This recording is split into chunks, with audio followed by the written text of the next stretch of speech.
is to show you that this Bible, first of all, he said at the last lecture that this Bible, first of all, was written by black people, Hebrew Israelites. And what you have to understand is that in the beginning, in the ancient world, all nations were dark-skinned people, including the so-called white people today. When the white man or the white woman traces back their lineage, they find out that they were once black people also. King James, all right, there's been a misconception and a lie going around that King James was a white man. King James was actually a black man. And the Bible that we use is known as the King James Bible of 1611, written in the year 1611. Okay? And then throughout the Bible, it gives you the color of the people of the Bible.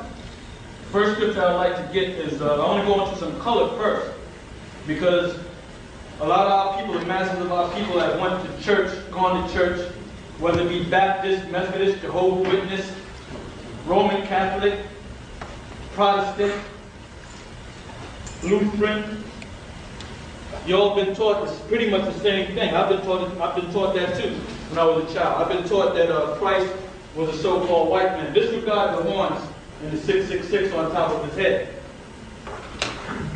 But all of you, at one time or another, if you went to church, you've been taught that Christ was a so-called European man.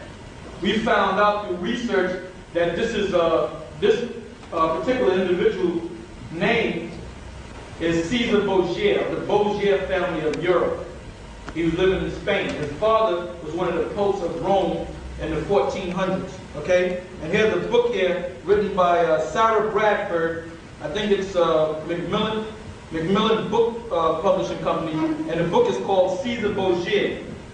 And on the front cover is the exact image of this character, Caesar Borgia, who posed for the picture of Christ, and they put this picture all throughout the planet Earth.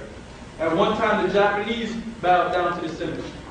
At one time, the Africans, even today, the Africans, they fight in the African struggle to get the white men out of their country, but on Sundays, they take a break and they go to church and they bow down to this image. So what I would like to do is get this image out of your mind and show you that the Bible is a black man's book. That's why a lot of blacks are turning away from the Bible, because they think it's a white man's book. Okay, I'd like you to go to Jeremiah 14:2. Now you walked around and seen so-called Europeans, white people, so you can understand, going around saying that they're Jews. You had a commercial where they said, come to Israel, come stay with friends. It was a white man talking to other white people. But when you go into the historical document, the main historical document, which is the Bible, you'll find out that the Jews were people of color, black people. And what you're going to find out tonight is that you so-called black people in America, the so-called Negroes or African Americans, whatever you want to call yourself, you are the descendants of the tribe of Judah, of the nation of Israel. What you got to understand also is that the Jews, or Judah, is a tribe of people of a particular nation, and that nation is the nation of Israel.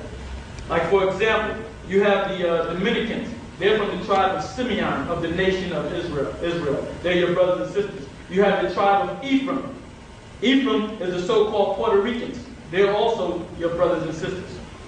You also have the West Indians, which look similar to the so-called Negroes or blacks of America. They're a completely different tribe, but of the same nation. Okay? So let's read that scripture, Jeremiah 14:2. Jeremiah 14:2. Judah mourneth, and the gates thereof languish. It says that the Jews are in mourning. Who in this country or around the world is in mourning? The so-called Negroes. Okay? I'm talking about this country here. You're the last, you ever hear this saying, the last fired, the last hired, and the first fired? Well, that fits you. You can get a Chinese that come all the way from China, all right, and he'll open up a fruit stand, and then 2 months later, he'll open up another fruit stand down the block. And then maybe a year later, he'll have another fruit stand and have his whole family in New York with fruit stands making money, living out in Scarsdale. And you so-called black people, you just have jobs. That's as far as you're going to go. Because that's how the man set up this system, all right? Go ahead. They are black. It's saying that the Jews are black. So who are these so-called Europeans going around saying that they're Jews? Who are these white people going around saying that they're Jews? It tells you in the Bible, in the Jews' document, that they are black. Read that again, brother. Judah mourneth, and the gates thereof languish.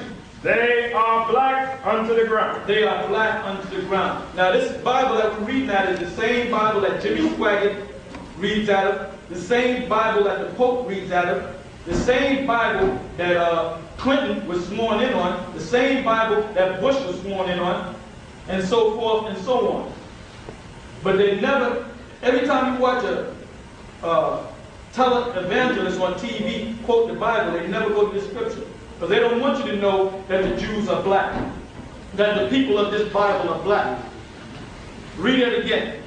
Judah mourneth, and The Jews are in mourning. Go ahead. and the gates thereof languish. Go ahead. They are black unto the ground. Right, it says that they are black unto the ground. Now, we found this picture somewhere in the city.